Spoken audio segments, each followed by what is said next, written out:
grandi à la face de la foudre, le gig de mort qui pend au-dessus de nos têtes et s'étend sur l'espace. Monde de mythes et de chirurgie, de rechange et de développement d'aérochoses et de forces brûlantes et de tout ce qui mouille. Un peu de douceur dans les os et du bois sur la peau. J'approche notre rue avec le vapeur du linge, le doré du lait, le grichant des disques, la bière et sa vie. J'ai voulu désabrier tout ce que je pouvais dans ton couloir de temps. Maintenant, tout se refroidit des serres d'où tu habites. Ça fend tout le bois, la fibre du froid et le matin. Je connais des poètes qui sont déjà morts.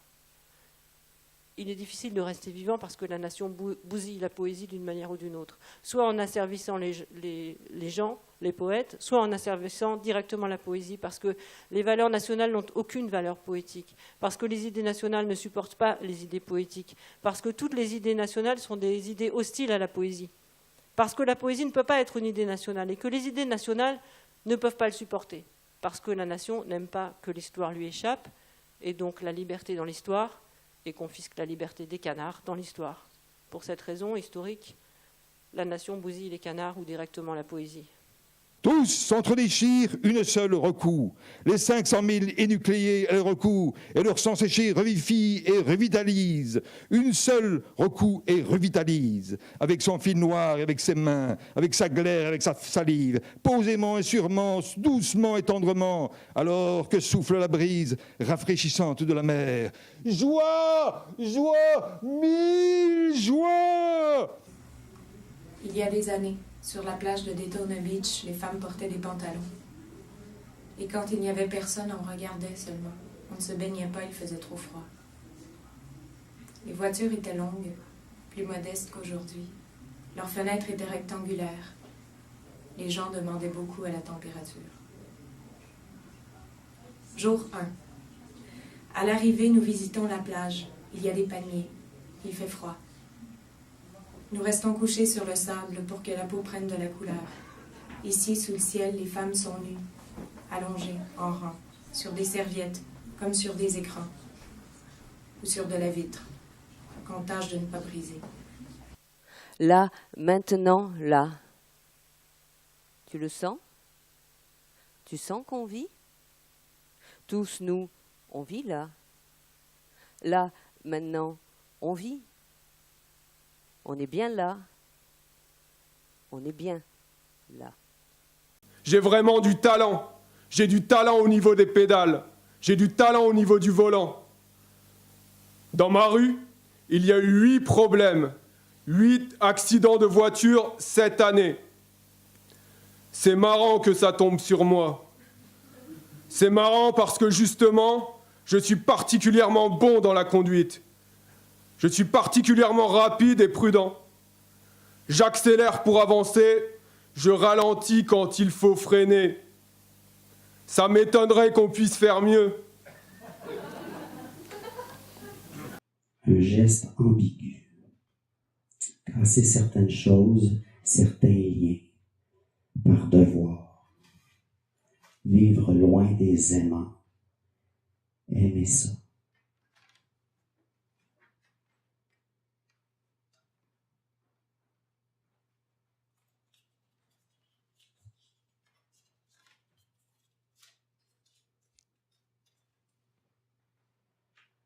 Un geste difficile.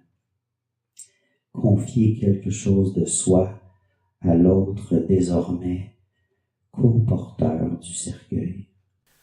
À mon enterrement, il y aura le cercueil fermé, puis pour se recueillir, on ouvrira le cercueil. Alors, tout le monde verra que je ne suis pas à l'intérieur. Alors, ce qui se passera, tout le monde se regardera dans les yeux sans comprendre, et tout le monde lèvera la tête.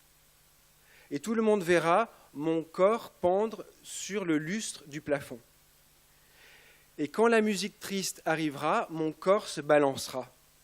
Et tout le monde rigolera. On rigolera parce que le corps se balancera en rythme. C'est ça qui sera rigolo. Ce sera rigolo de se rendre compte que même mort, le corps est mu d'une volonté.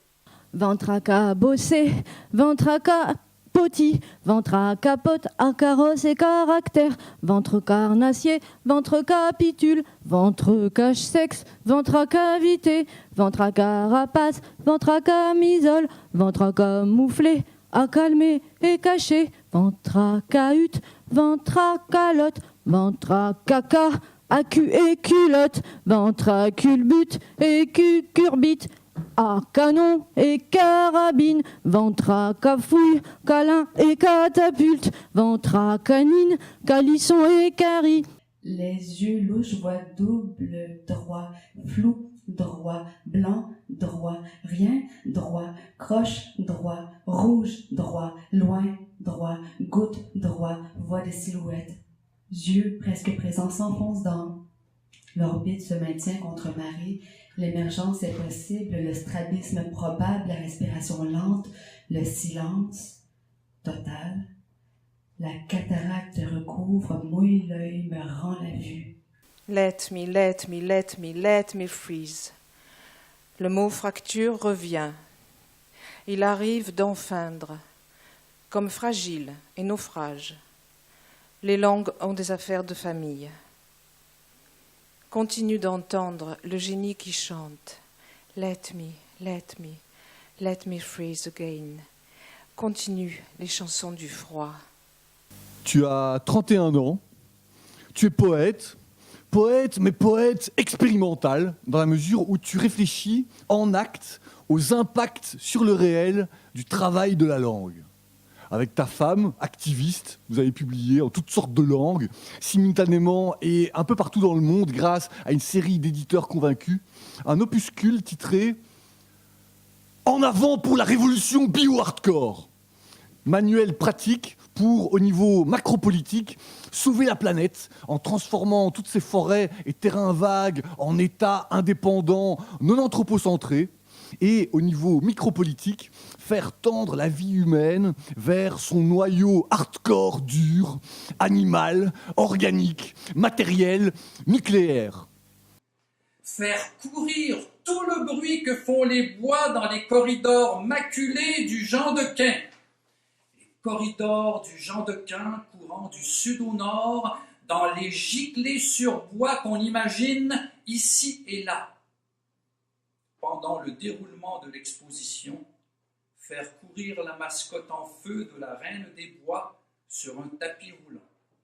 Je ne conçois pas ma vie sans air pur, sans aimer, sans infime folie, sans plantes, sans animaux près de moi et sans toucher les plantes, ni sans musique, lecture, cri, tendresse, peinture, soleil et nuages, et pluie et lac et mer et montagne, sans courir, danser et sauter en l'air, sans voir des histoires dans chaque chose et garder des reliques, sans passé et sans projet et sans choix, sans parler, décortiquer, comprendre.